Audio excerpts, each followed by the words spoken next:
எடப்பாடி ஆட்சி முடியும் போது தமிழ்நாட்டுக்கு இருந்த மொத்த கடன் 5 லட்சம் கோடி. இப்ப ஸ்டாலின் ஆட்சி முடியும் போது 5 வருஷத்துக்குள்ள 9 லட்சம் கோடி ஆக்கிட்டாரு. அவங்க 10 வருஷம் ஆட்சியில இருந்தே 5 லட்சம் கோடி தான் கடன். இப்ப இவங்க வந்ததுக்கு அப்புறம் பாருங்க, நான் இந்த 5 வருஷத்துலயே 9 லட்சம் கோடியா கடனை வசதிக்கிறாங்க அப்படின்னாங்க. இந்த இடத்துல இந்த அப்சல்யூட் நம்பர் சொல்றது தப்பு. உத்தரப்பிரதேஷ், உத்தரகாண்ட், சத்தீஸ்கர், மத்திய பிரதேஷ், பீகார், ஜார்க்கண்ட், ஹரியானா, அப்புறம் ராஜஸ்தான், இந்த 8 மாநிலங்களும் முழுமையாக ஹிந்தி மட்டும் பேசக்கூடிய ஒரு மாநிலங்கள். இப்ப இந்த மாநிலத்துக்கு பூரா சீட்டை டபுள் ஆகுனான்னா இந்த 8 மாநிலத்தோட மொத்த சீட்டு மட்டுமே 400 சீட்டுக்கு வந்துடும்.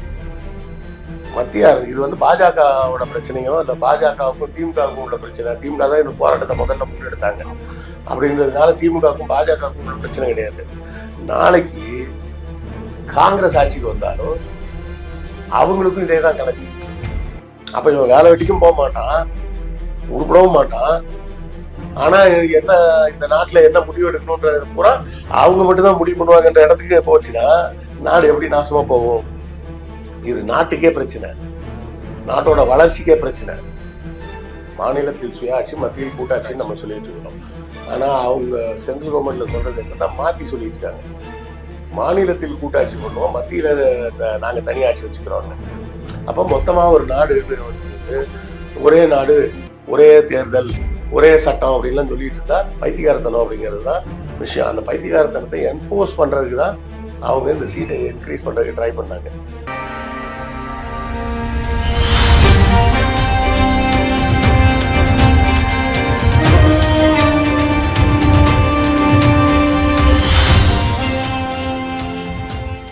உலகெங்கிலும் வாழும் தமிழ் நேயர்களுக்கு வணக்கம். இன்று நம்மோடு இணைந்திருப்பது வரலாற்று ஆய்வாளர் டி.எஸ். கிருஷ்ணவேல் அவர்கள். வணக்கம் சார். வணக்கம் சார். இப்போ பரபரப்பா போயிட்டு இருக்குது என்னன்னா, நாடாளுமன்றத்துல தொகுதிகளோட எண்ணிக்கையை குறைக்கணும் இல்ல கூட்டணும்ன்ற பேச்சு தான் போயிட்டு இருக்கு. அது குறித்து மசோதாவை இன்ட்ரடியூஸ் பண்ணாங்க. ஆனா அந்த மசோதா வந்து படுதோல்வி அடைஞ்சிருக்கு. இப்போ என்னன்னா மக்களோட ஜனத்தொகை அடிப்படையில இதை வைக்கக்கூடாது, உரிமைகள் பறிபோகும் அப்படின்னு பேசுறாங்க. பட் இது வந்து உருவாக்கப்பட்ட காலத்துல வந்து எப்படி உருவாக்கப்பட்டது அப்படின்ற அபிப்பிராயம் எல்லாருக்குமே தோணுது. என்னன்னா, இப்போ உத்தரப்பிரதேசத்துல அதிகமான தொகுதிகள், மகாராஷ்டிரால அதிகமான தொகுதிகள், அப்ப தமிழ்நாட்டுல கம்மியான தொகுதிகள் இருக்கும்போது ஆரம்ப கட்டத்திலேயே இதை மக்கள் யோசிச்சிருக்க மாட்டாங்களா? நம்மளோட உரிமை பறிபோகும், நம்மளால நாடாளுமன்றத்துல வந்து நம்மளோட ரெப்ரசன்டேட்டிவ் கொண்டு வரதுல பெரிய பிரச்சனை வரும் அப்படின்னு யோசிச்சிருக்க மாட்டாங்க. இது எப்படி ஃபார்ம் ஆச்சு சார்?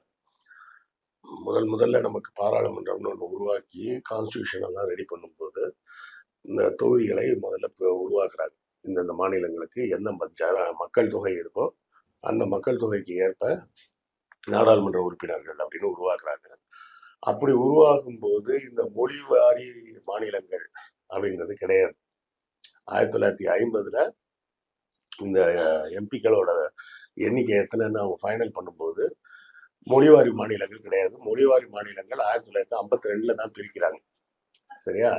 அப்போ வந்து நமக்கு மெட்ராஸ் ஸ்டேட்னு தான் இருந்தது. மெட்ராஸ் ஸ்டேட்ல ஆந்திரா கொஞ்சம் இருந்தது, கொஞ்சம் கர்நாடகா இருந்தது, கொஞ்சம் ஒரிசாவோட பகுதிகள் இருந்தது, ஈவன் பீகாரோட எல்லை பகுதிகள் கூட கொஞ்சம் நம்ம மெட்ராஸ் ஸ்டேட்டோட தான் இருந்தது. ஸோ இவ்வளோ பெரிய பகுதியாக இருந்ததுனால அப்போ வந்து பிரித்தப்போ மொத்தமாக மெட்ராஸ் ஸ்டேட்டுக்குன்னு ஒரு இடம் கொடுத்துருந்தாங்க. அப்போ வந்து அதில் எல்லா மொழி பேசுகிறவங்களும் இருந்தாங்க. அப்போ மொழிவாரி மாநிலங்கள்னு பிரிக்கப்படும் போது தொகுதிகளோட எண்ணிக்கை மாற ஆரம்பிச்சது.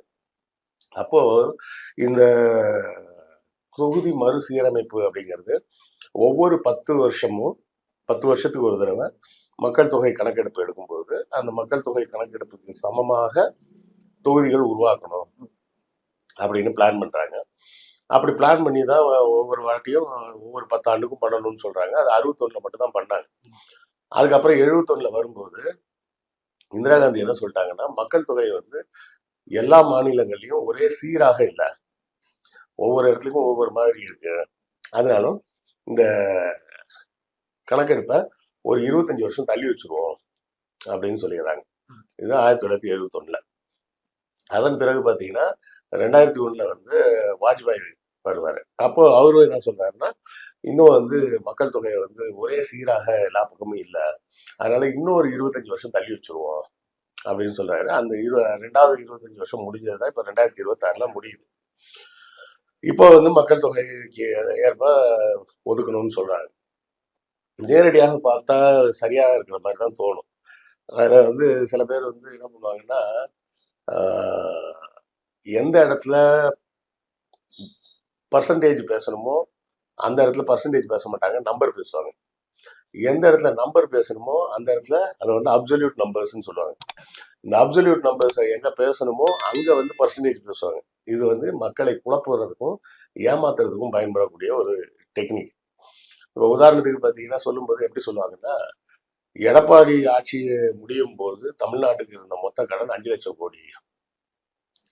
இப்ப ஸ்டாலின் ஆட்சி முடியும் போது 5 வருஷத்துக்குள்ள 9,00,000 கோடி ஆக்கிட்டாரு. அவங்க 10 வருஷம் ஆட்சியில இருந்தே 5,00,000 கோடி தான் கடன். இப்ப இவங்க வந்ததுக்கு அப்புறம் பாருங்க, நான் அந்த 5 வருஷத்துலயே 9,00,000 கோடியா கடனை வசூலிக்கிறாங்க அப்படின்னாங்க. இந்த இடத்துல இந்த அப்சல்யூட் நம்பர் சொல்றது தப்பு. அப்சல்யூட் நம்பர் சொல்லக்கூடாது. ஏன் அப்படின்னு பாத்தீங்கன்னா, ஒரு உதாரணத்துக்கு சொல்றேன். உங்களுக்கு 10,000 ரூபாய் சம்பளம் வருமானம் வருதுன்னு வச்சுக்கோங்க. நீங்க 8,000 ரூபாய் டியூ கட்டுறீங்க. எனக்கு 1,00,000 ரூபாய் சம்பளம்னு வச்சுக்கோங்க. நான் 50,000 ரூபாய் டியூ கட்டுறேன். இப்ப பொத்தம் பொதுவா இவர் 8,000 ரூபாய் தான் டியூ கட்டுறாரு, நீங்க 50,000 ரூபாய் டியூ கட்டுறீங்க, அறிவு இருக்கா உனக்கு அப்படின்னு என்னை பார்த்து கேட்க முடியுமா? கண்டிப்பா முடியாது. அப்ப அர்த்தம் என்னன்னா, இந்த இடத்துல பார்க்க வேண்டியது பர்சன்டேஜ். நீங்க என்ன பண்றீங்க, உங்க வருமானத்தில் 80% கடன் அடைக்கிறதுக்கு பயன்படுத்துறீங்க.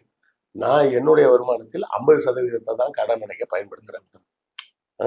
அப்ப யார் எஃபிஷியன்ட் அப்படின்னு சொல்லி இதுலயே வித்தியாசம் தெரியும். அப்போ இது இந்த இடத்துல இந்த கடன் விஷயத்துல பாருங்க, எடப்பாடி 5,00,000 கோடி கடன் வச்சிருந்தப்போ அந்த கடன் தமிழ்நாட்டு வருமானத்துல எத்தனை பர்சன்டேஜ் அப்படின்னு பாத்தீங்கன்னா 32%. அதாவது அந்த 5,00,000 கோடின்றது தமிழ்நாட்டுக்கு 100 ரூபாய் வருமானம் வருதுன்னா அதுல 32 ரூபாய் அந்த கடனுக்கு போயிடும். இப்ப இருக்கிற 9,00,000 கோடி எவ்வளவுன்னு பாத்தீங்கன்னா தமிழ்நாட்டோட மொத்த வருமானத்துல 25%. அப்ப என்ன நடந்திருக்கு, தமிழ்நாட்டின் வருமானம் இந்த கடந்த 5 ஆண்டுகளில் பல மடங்கு உயர்ந்திருக்கு. பல மடங்கு உயர்ந்ததுனால 9,00,000 கோடி கடனாக இருந்தாலும் அந்த கடன் வந்து மொத்த வருமானத்துல 25% தான். சூப்பர். சோ இந்த இடத்துல தான் பர்சன்டேஜ் பார்க்கணும். இந்த இடத்துல பர்சன்டேஜ் பார்க்காம இங்க நம்பர் சொல்லுவாங்க. இப்ப இங்க வருவோம் பாராளுமன்றம்.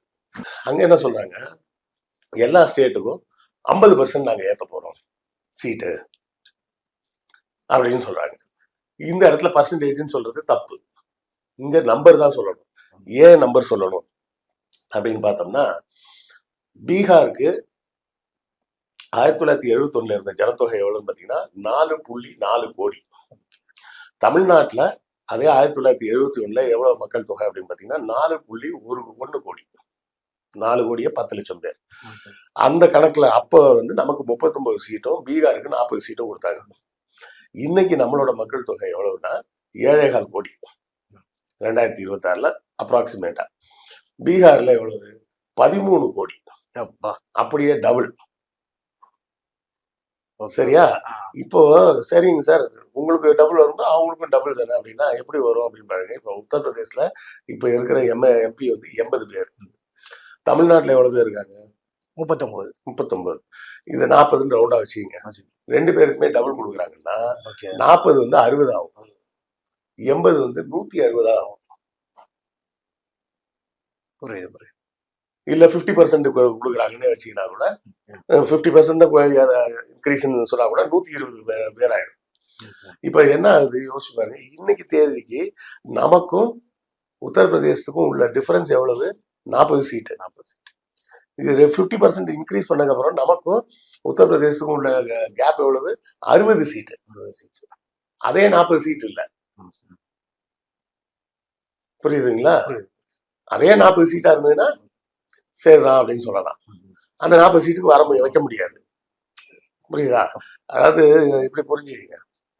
ஒருத்தருக்கு வந்து சம்பளம் வந்து 1,00,000 ரூபாய், இன்னொருத்தருக்கு 10,000 ரூபாய். 2 பேருக்கும் 50% ஹைக்குன்னு சொன்னா 2 சமமான ஹைக்கா? இல்ல 2 பேருக்குமே உங்க சம்பளத்துல 50% நான் தீபாவளி போனஸா தரேன் அப்படின்னு சொன்னா சமமான போனஸ் அது இருக்காது. ஏன்னா 10,000 ரூபாய் சம்பளம் வாங்குறதுக்கு 5,000 ரூபாய் தான் போனஸ் கிடைக்கும். 1,00,000 ரூபாய் சம்பளம் வாங்குறதுக்கு 50,000 ரூபாய் போனஸ் கிடைக்கும். புரியுதா? கண்டிப்பா.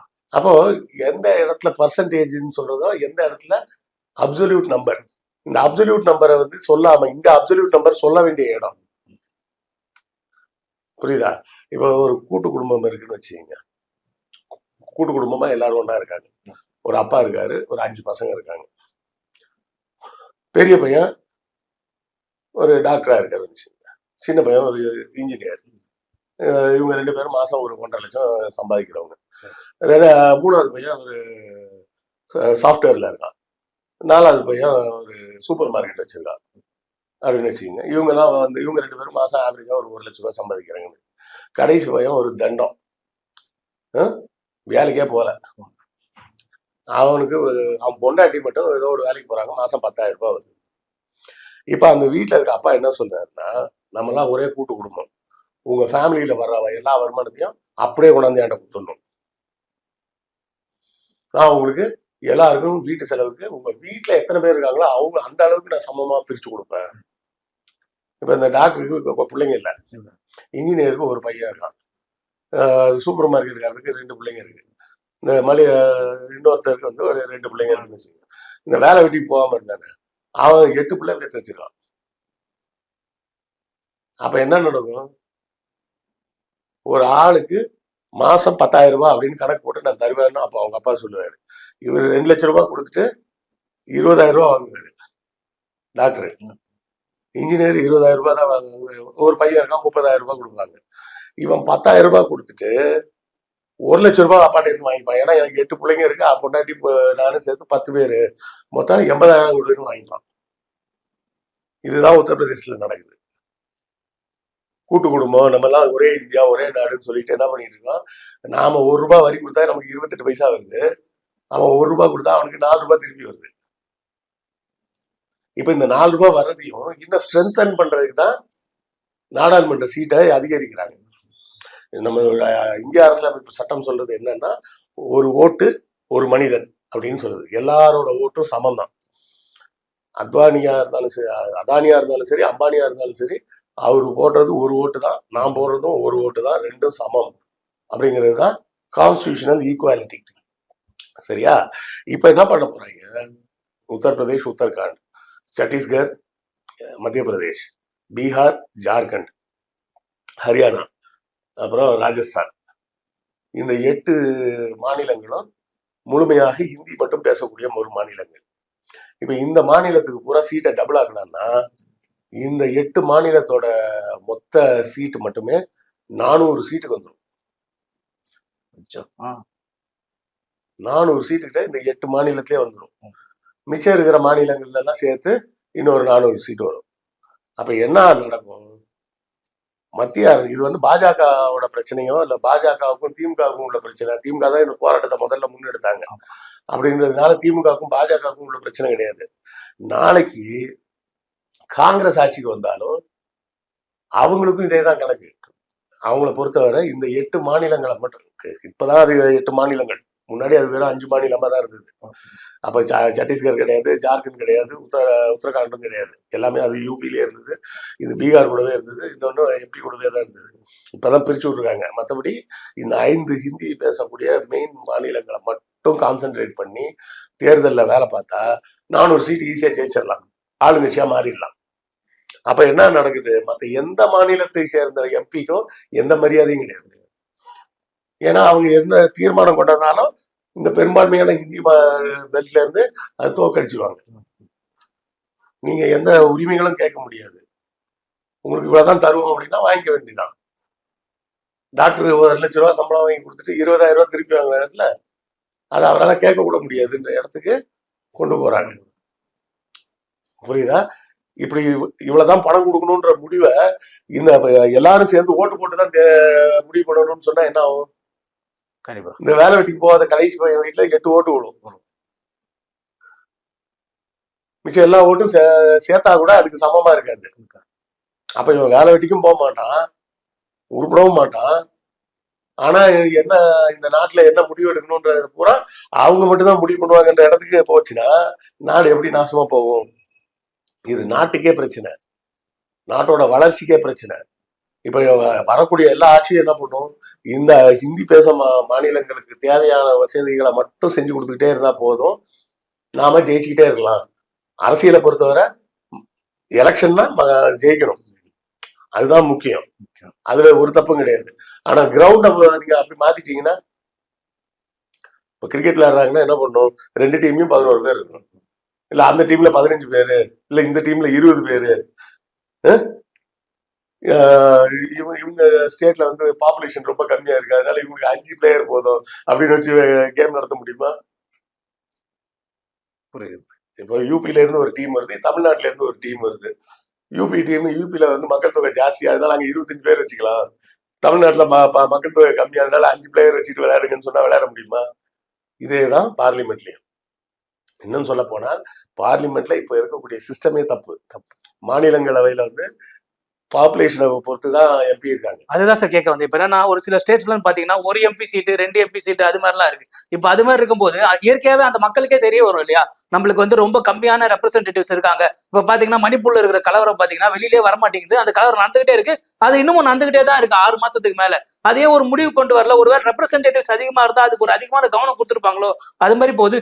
இப்ப இருக்கிற அந்த சிஸ்டமே தப்பா இருக்கே சார், இது எப்படி மாறுமா இல்ல மாற்றுறதுக்கான மாற்று வழி ஏதாவது இருக்கா? இது மாத்துறதுக்கு இப்போதைக்கு வழி இல்லை, அதை நம்ம தொடர்ந்து பேசிதான் மாத்தி ஆகணும். மணிப்பூர் பிரச்சனைக்கு காரணமே வந்து அங்க மணிப்பூரை சேர்ந்த எம்பிக்கள் எல்லாருமே பிஜேபி எம்பி. அதனால அவங்க யாரும் பார்லிமெண்ட்ல வந்து மணிப்பூர் பிரச்சனையை பத்தி யாரும் பேச மாட்டாங்க.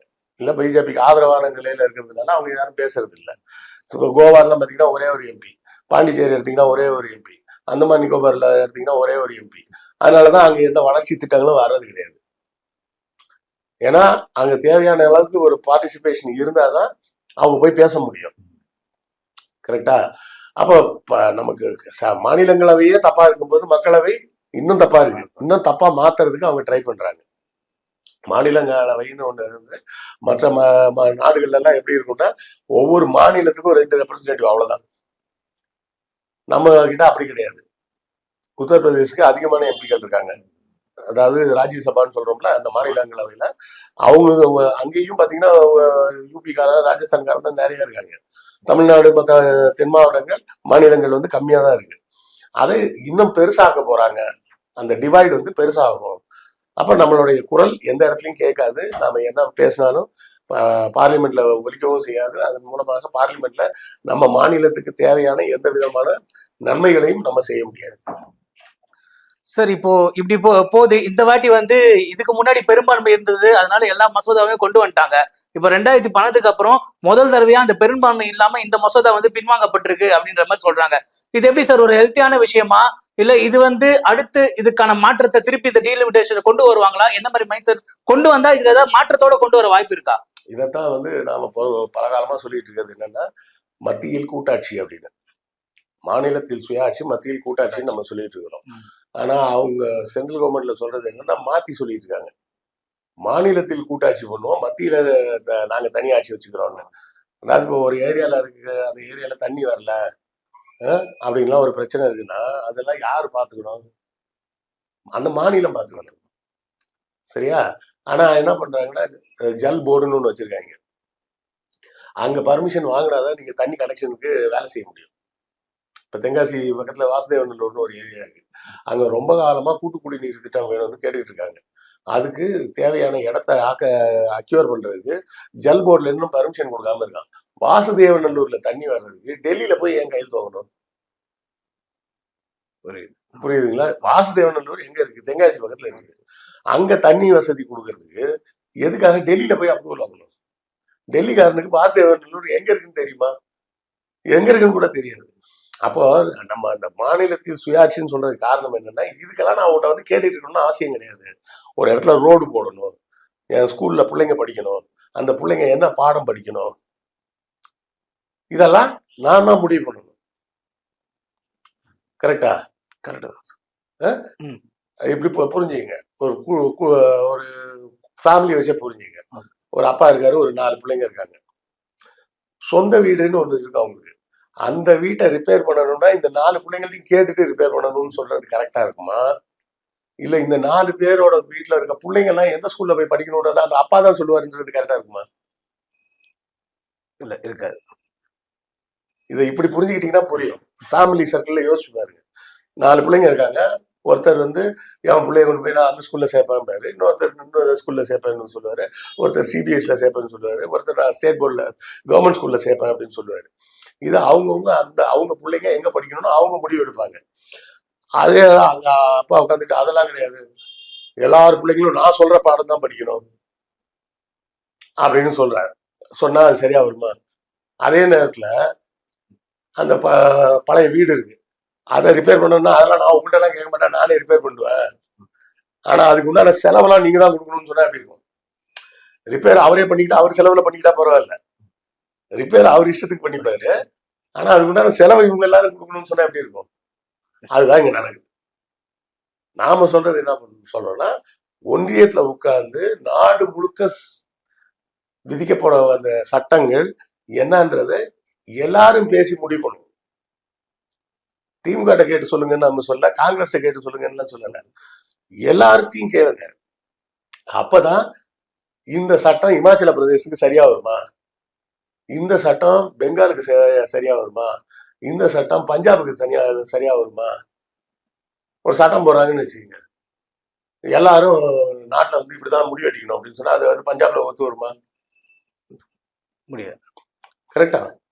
அப்போ நாடு முழுமைக்குமாக ஒரு சட்டம் போடும்போது எல்லா மாநிலங்களோட ஒத்திசைவோட போடணும் அப்படின்னு சொல்றது மத்தியில் கூட்டாட்சி. மாநிலத்தில் சுயாட்சினா எங்க தண்ணி சப்ளை பண்ணணும், எங்க ரோட்ல லைட் போடணும், எங்க ஸ்கூல் திறக்கணும், எங்க ரோடு போடணும், இதெல்லாம் சுயாட்சியில வரும் அப்படின்னு சொல்றோம். எங்க ஹாஸ்பிட்டல் கட்டணும்,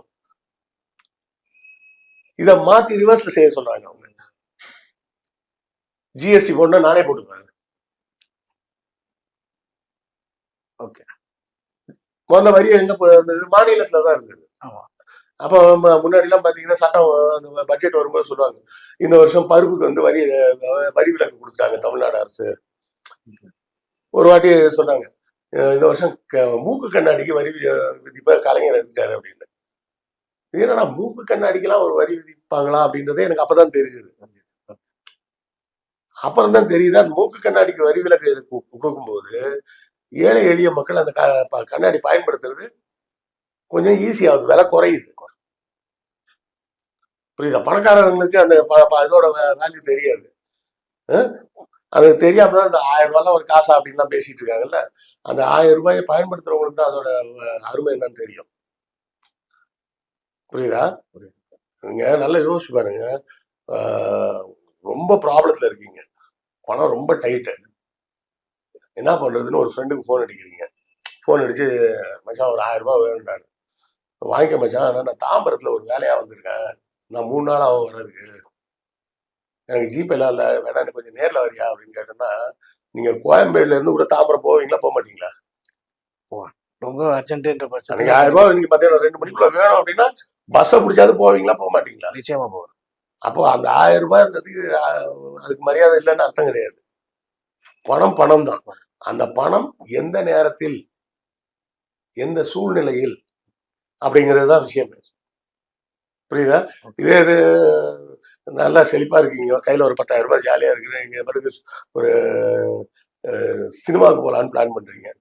அந்த நேரத்தில் ஒருத்தர் கூப்பிட்டு ஒரு ஸ்டேஜ் ப்ரோக்ராம் இருக்கு, நீங்க கொஞ்சம் வரீங்களா, ஒரு 2000 ரூபாய் தரேன் அப்படின்னு சொன்னா என்ன சொல்லுவீங்க? ஐயா இல்லைங்க பிஸியா இருக்கேன்னு போயிடுவீங்க. ஸோ 1000 ரூபாய் முக்கியமாகவும் ஒரு சூழல்ல இருக்கும், 2000 ரூபாய் முக்கியம் இல்லாமல் ஒரு சூழல்ல இருக்கும். கண்டிப்பா. ஸோ பணம்ன்றது அந்த நேரத்தை பொறுத்து, தேவையை பொறுத்த விஷயம். அப்ப இந்த விஷயங்கள் எல்லாத்தையும் மாநிலங்கள் அவங்களுக்கு தேவையான விஷயங்களை அவங்க தான் முடிவு பண்ண முடியும். ஒரு வீட்டுல சாப்பாடே பார்த்தீங்கன்னா, ஒருத்தருக்கு உப்புமா பிடிக்கும், ஒருத்தருக்கு உப்புமா பிடிக்காது, ஒருத்தருக்கு வெண்டைக்காய் பிடிக்கும், இன்னொருத்தருக்கு வெண்டைக்காய் பிடிக்காது, ஒருத்தருக்கு கத்திரிக்காய் பிடிக்கும், இன்னொருத்தருக்கு கத்திரிக்காய்னா ஆகாது. சாப்பாடு விஷயத்திலேயே ஒரு வீட்டுக்குள்ளேயே இவ்வளவு சாய்ஸ் இருக்கு. அப்ப மொத்தமா ஒரு நாடுன்னு வரும்போது ஒரே நாடு, ஒரே தேர்தல், ஒரே சட்டம் அப்படின்லாம் சொல்லிட்டு இருந்தா பைத்தியகாரத்தனம் அப்படிங்கிறது தான் விஷயம். அந்த பைத்தியகாரத்தனத்தை என்போர்ஸ் பண்றதுக்கு தான் அவங்க இந்த சீட்டை இன்க்ரீஸ் பண்றதுக்கு ட்ரை பண்ணாங்க. அப்படி என்போர்ஸ் பண்றதுக்கு இந்த சீட்டை இன்க்ரீஸ் பண்ணிட்டாங்கன்னா, இன்னைக்கு பிஜேபின்னு இல்லை, நாளைக்கு பிஜேபி தோத்து காங்கிரஸே வந்தா கூட காங்கிரஸும் இதை தவறாக பயன்படுத்த வாய்ப்பு இருக்கு. அதிகாரத்தை வந்து இவங்க ஒருத்தர் கையில கொடுக்கும்போது தான் தெரியும் அவர் நல்லா பயன்படுத்துறாரா தவறா பயன்படுத்துறாரா. ஸோ காங்கிரஸ் வந்து ரொம்ப நல்ல கட்சின்லாம் சொல்ல முடியாது, எமர்ஜென்சிலாம் கொண்டு வந்த கட்சி தான் அது. சரியா? அப்போ வந்து அதிகாரம் வந்து ஒரே இடமாக குவிஞ்சிடும். அது வட இந்தியாவில் மட்டுமே குவிஞ்சிடும், மற்ற மாநிலங்களுக்கு எந்த விதமான அதிகாரமும் இல்லாம போயிடும். நமக்கு ஒரு மனிதனுக்கு ஒரு ஓட்டுன்றதுக்கு அந்த ஓட்டு செல்லாத ஓட்டா மாறிடும். நாம இங்க 60 எம்பி செலக்ட் பண்ணி அமிச்சாலும் அந்த 60 எம்பிக்கும் பேசுறதுக்கு ஒண்ணுமே வாய்ஸ் இருக்காது. அந்த சூழலுக்கு கொண்டு போறதுக்கு தான் பாஜக முயற்சி செஞ்சது. அதை வெற்றிகரமாக முதலமைச்சரின் முன்னெடுப்பால தான் இது நடந்தது.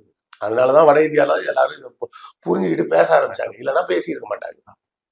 இடபிள்யூஎஸ் வந்தப்ப யாருமே பேசல. நம்ம ஒரு ஸ்டேட்ல தான் பேசிட்டு இருந்தோம், வேற எந்த ஸ்டேட்லயும் பேசல. அப்ப இதை குறித்த புரிதலை ஏற்படுத்தியது நமது தமிழக முதல்வர் தான். அதன் மூலமாகத்தான் வட இந்தியால மற்ற கட்சிகளும் திரிணாமுல் காங்கிரஸ்ல இருந்து எல்லாருமே அதுக்காக பேச ஆரம்பிச்சாங்க. ஏன்னா மாயாவதி மாதிரி இப்போ ஒரு ஆள் இருக்காங்கன்னு வச்சுக்கிங்களேன், அவங்க என்ன நினைப்பாங்க, நினைச்சிருக்கலாம் இதை எதிர்த்துக்க வேண்டாம், என்ன நினைச்சிருந்துருக்கலாம் அவங்க, சரி இப்போ 120 சீட்டா இருந்ததுன்னா 80 சீட்ல நமக்கு 10 தான் ஜெயிக்க முடிஞ்சது, 120 இருந்தா 30 ஜெயிக்கலாமே அப்படின்னு கூட அவங்க நினைச்சிருக்கலாம். கரெக்டா? அவங்களெல்லாம் அந்த மாதிரி யோசிக்காதீங்க. அப்படி யோசிச்சா உங்க தலையில நீங்களே மனவாரி போடுற மாதிரி தான் அப்படின்ற புரிதலை நம்ம தமிழ்நாட்டில இருந்து தான் கொண்டு வந்திருக்கோம். அதன் மூலமாக அவங்களும் சேர்ந்து எல்லாரும் எதிர்த்ததுனால மெஜாரிட்டி வராம அந்த மசோதா தோற்கடிக்கப்பட்டிருக்கு. சார், இப்போ டீலிமிட்டேஷன் நீங்க சொன்ன மாதிரி திமுக வந்து இதை கையில எடுத்தவனதான் பெரிய இஷ்யூ ஆச்சு. இப்ப என்னன்னா இதை கடுமையா எதிர்த்த காங்கிரஸே 60 வருஷமா இந்தியாவை ஆண்டுகிட்டு இருக்குது. அவங்க நினைச்சிருந்தா இதை சுலபமா கூட பண்ணிருக்கலாம் ஒண்ணு. அதே மாதிரி சமத்துவம் பேசின எத்தனையோ தலைவர்கள் இந்தியால இருந்தாங்க. இதை வந்து ஒரு பெரிய போராட்டமா முன்னாடி எடுத்து முன்னாடியே இந்த சமத்துவத்தை எல்லா மாநிலங்களுக்கும் சமமான சீட்ஸ் அப்படின்னு கொண்டு வந்திருக்கலாமே. இந்தியா இன்னும் வளர்ச்சி பாதை இன்னும் சூப்பரா அடைஞ்சிருக்கும் இல்லைங்களா? எல்லாத்துக்கும் பொருந்துற மாதிரி ஒரு சொல்யூஷன் வந்து உலகத்துல கிடையாது. ஒன் சொல்யூஷன் ஃபிட்ஸ் ஆல் அப்படின்றதெல்லாம் எதுவுமே கிடையாது. சூழ்நிலைக்கு தகுந்த மாதிரி தான் மாற்ற முடியும். அதுக்காக வந்து உத்தரப்பிரதேசில் கோவால ஒரே ஒரு எம்பி, அதனால உத்தரப்பிரதேசுக்கும் ஒரே ஒரு எம்பி தான் அப்படின்னு சொல்ல முடியாது. One solution does not fit all. அப்படி ஒரு சொல்யூஷனே கிடையாது. செய்யக்கூடிய அந்த சொல்யூஷன் யாருக்கு நன்மை பயக்குதோ இல்லையோ வேற யாருக்கும் தீமை பயக்கக்கூடியதாக இருக்கக்கூடாதுன்றத மனசுல வச்சுக்கிட்டு வேலை செஞ்சாங்கன்னா அது நாளுக்கு நாள், ஏன்னா இது என்ன கான்ஸ்டியூஷனா இல்ல சனாதனமா என்னைக்குமே மாறாது மாற்ற முடியாதுன்னு சொல்றதுக்கு, அன்னன்னைக்கு தேவைகளுக்கு என்ன தேவையோ அதுக்கேற்ற மாதிரி கான்ஸ்டியூஷனை மாத்தி தான் ஆகணும்.